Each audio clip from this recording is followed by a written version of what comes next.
them, even though I'd spoken to them on the phone several times or through Zoom. And one night we were just kind of hanging out, and I said, "Wow, I need a massage." And then one of them came up and started to massage my neck, and then I was massaging her feet, and it wasn't sexual. It was actually just being a kindred spirit, and it didn't mean anything except maybe it was a development of some trust that was completely nonverbal. I love the word that you use, the trust, because it is, right? And I know sometimes people think that when people get together and they're interacting in that way, they may think that, okay, it's a sexual thing or it can mean something else, but sometimes it's just relaxation. It's just Absolutely. that. Absolutely. And we have many different places within our bodies, and it's going to be different for everyone depending on if the body holds memories, and all of our bodies hold memories, where those memories are held. And maybe there are areas where that's taboo, and maybe there are areas where it's okay. And you can be in discovery with a partner if you have one, but also, sometimes with friends. And it's okay. It doesn't mean, oh, we're in a relationship. Maybe it's just that you're friends and you're being kind to one another. Yeah, yeah. Like I look back on the people I've been in relationships with, and that was something that I wish happened more of. The Mm. sensuality, right? Without it leading necessarily to the intercourse, it could just be okay, we're just soothing each other in this way, relaxing each other that way. Sometimes it may, but sometimes it doesn't, right? That's right. Totally, totally. It's interesting that you bring that up because we somehow think that trust should just be, right? And in the world that I work in, where there's grief and there's the traumatic imprint and there's sex, obviously, and one's developing sexual sense of self. And I'm not talking about sensual. Trust is very tricky, and it's not automatic. There's not a trust button that we push. There's something within our bodies, within our guts, within our nervous systems that says, okay, this feels safe enough. And that safe enough is going to be different with whomever you interact with. It's not going to be the same with you as it's going to be with someone maybe I've known for years, and they've held me as I've cried and laughed.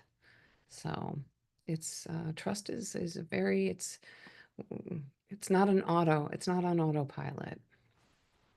How do And you think, what are some of the ways then we can get to a point where we have that level of trust in our relationships, but I guess more importantly within ourselves to allow someone to soothe us that way?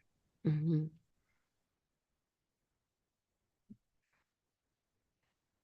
It's it's a philosophical question, right? Because can someone soothe us? That's the first question. Or do we first, the first line of attention needs to be, how do we soothe ourselves? And how do we have the conversation with ourselves first? Because if we can have that conversation with ourselves, I don't care if you're, where you are, in your makeup, or who you are, whoever is listening today, it's how do you soothe yourself? And if you're soothing yourself through mm, perhaps more unhealthy choices, then those unhealthy choices, and I don't have to label them. You all know what they are, right? Um, and they're going to be different again for everyone. Then you're not really being present with the self. You're just creating an immunity to yourself. So, how do you stay awake and self soothe? And I talk about breath, I talk about exercise, I talk about eating well, I talk about mm, having friends and having community and being very aware that if those friends don't feel like friends, sometimes you got to let them go so that you can go on your next adventure, because we are always changing and evolving, and those friendships are always changing and evolving. I've got friends that I've had since junior high, and I mean, oh my God, they're amazing and they know me really, really well. And there have been moments in our lives where there's needed to be a hiatus, and then we come back together again and we do a dance. So, but do I trust that person? Yeah, with my life, and sometimes I think it sounds kind of crazy, but sometimes, and I wonder if you ever think this, if I were dying, who would I want to be by my side? Beautiful question. I know exactly who I would want there. It's interesting you say that. I know who I would want there, and I know who I wouldn't want there. And some of those people that I wouldn't want there are actually still in my life. So it's an interesting thought, isn't it? That they're good enough, and that's okay because not everybody can show up for us in the way that we need, right? Or want. Um, and a lot of people can't really, um, they can't manage when someone is grieving or is in pain. I agree. I agree. I had someone in the last 4 years, I had two people pass away. So I had to grieve in different ways. One was a friend that was very inspired by me, and another person was someone that raised me. The Mhm. friend was probably about 4 years ago. The person who raised me was last year. Um, and the grieving was different because at the time I was in two different relationships, Mhm. right? And Mhm. the first time that person grieved, the person kind of made it worse for me by their reaction. And the second time, same thing, but they made it worse for two different reasons. The first one was the support they offered wasn't the support that I needed, is the support that they would have accepted if it was them. I think a lot of people fall into that trap. And then Mhm. the second one was more like just unaware, right? Like Mhm. they didn't do anything bad, they didn't do anything good, they just didn't do anything. They're right in the middle, right? Mhm. So I ask you now, when it comes to the grieving process, whether, because I know you mentioned like it could be sexual, it could be a passing of someone, it could be anything. What's maybe some myth or some of the myths that happens when someone is grieving that you want to dispel and say, okay, this isn't true? Mhm. When we have people around us who are witnesses to a loss that we're going through, and let's just initially keep it simple. Not that anything about grief is simple, because there is nothing about grief that's simple. I want everyone to know it doesn't follow a path. It's not linear. It doesn't go from A to B to C. It doesn't follow the five stages, which were written brilliantly by Elizabeth Kubler-Ross, who wrote and studied what people who were dying were going through. The five stages were not actually written for people who were living with the grief, with the losses. It was for the dying. So oftentimes the interpretation is you're going to get to closure, because in her last stage it was acceptance, which is kind of a way to say closure. Um, More and more people are writing about, thankfully, the fact that there isn't a closure. There isn't an acceptance. When I was 27 years old, I lost my partner, and he was much older than me. And we had 2 years of like being together, and the last year he was dying. And it was really hard to talk about it, to get support, because the people around me thought I should be doing it in a certain way, and I wasn't doing it that way. And so somehow I was wrong. And then, and there is no wrong. If we can, as a support system, find ways to help people understand that the way they're grieving is right for them. And that can look like a lot of different things. So, one of the things that we don't think about is who someone is, like their personality type, when they are affected by grief. So, if let's say you're an introvert or an extrovert or an ambivert, which is like a little bit in between, you may go through the grieving process and dance with it, partner with it in a very different way. Someone who's an introvert may never go to group therapy, might not reach out to a therapist or get into a chat room or go to their church or synagogue or mosque to get support. Maybe they'll talk to one friend. Maybe they'll do it on their own. They'll read books. They'll become a little more scholarly around grief and what they're experiencing, right? But the extrovert, the extrovert's going to go to a group and maybe go to therapy and then have a group of friends and they're hanging out. And the ambivert will do a little bit of both.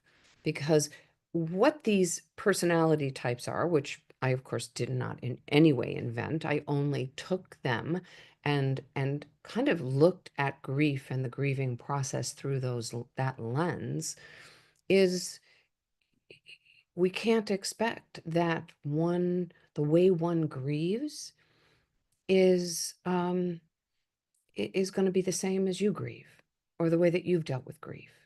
And I'm really talking about all different kinds of grief because we have grief, I call them the big G's and the little G's, right? And the little G's, when they're not dealt with, it's going to sound maybe a little like, huh, what's Edie talking about? A little G. But I bet you know about little G's, and I bet your listening audience knows about little G's. That little G could be a bad haircut.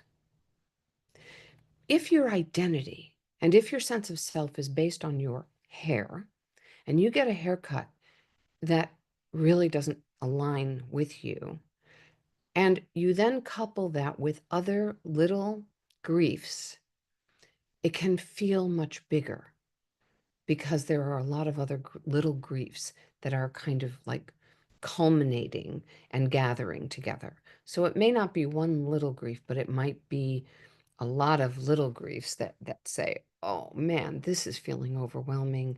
And then the reaction to the haircut, which doesn't seem like a big deal, is.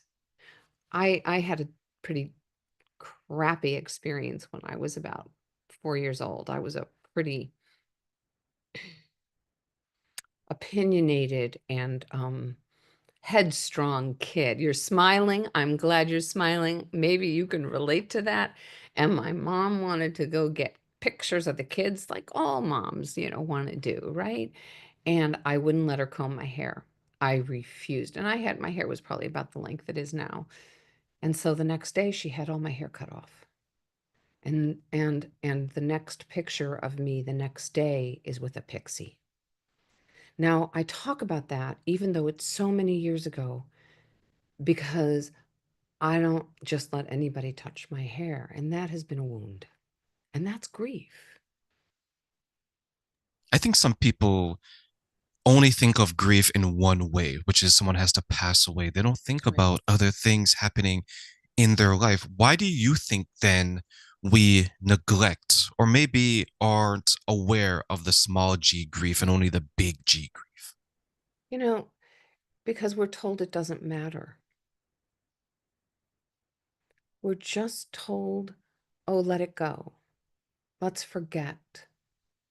And even with the big G griefs, even with, sadly, women who lose children or women who have miscarriages or men who um, lose a partner that maybe they weren't living with or um, uh, married to. It's like, get over it, get over it. And there's that for some people there's a timeline. It's like, okay, it's 6 months, okay, it's a year, and the commentary is, well, you'll have another one or you'll meet someone new.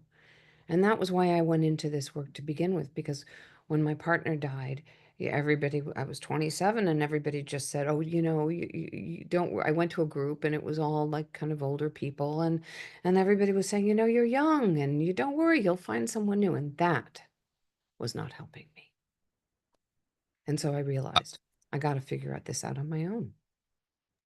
I remember that takes me back to what I touched on in regards to the grief. And I remember hearing something similar to there's people who would tell you that, you know what, you have enough time. It's like when a child passes away and you have two children, one passes away, someone will say that, well, at least you still have one, right? Or if a partner passes away, well, you're young enough, you can find someone else.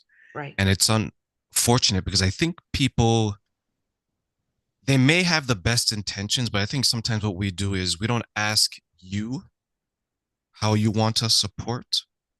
We tell you how we're going to support because maybe that's what we want to hear, right? Yeah. A child passes away. Well, I have another daughter. Well, yeah, you do, but this child is gone, right? Or your partner passes away. Well, you're in your 40s. You can still find That's someone right. else, right? Like, That's why do right. you think people get caught up in projecting the type of support that they want to give instead of asking? Hmm.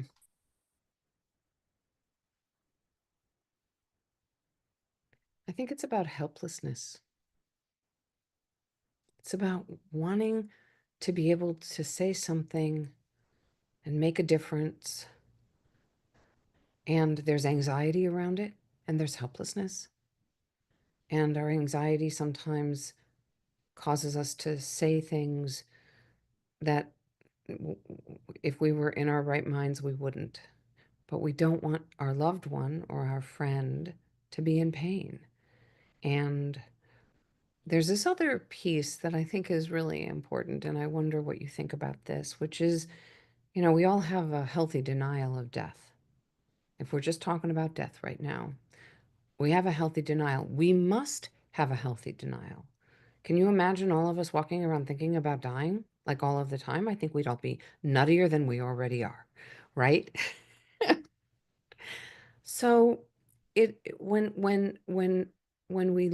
we have a friend who loses um, a spouse, a partner, a child, we want to clean it up, and historically, 150 years ago, when someone died, it wasn't, that the that oftentimes the body was taken into the home.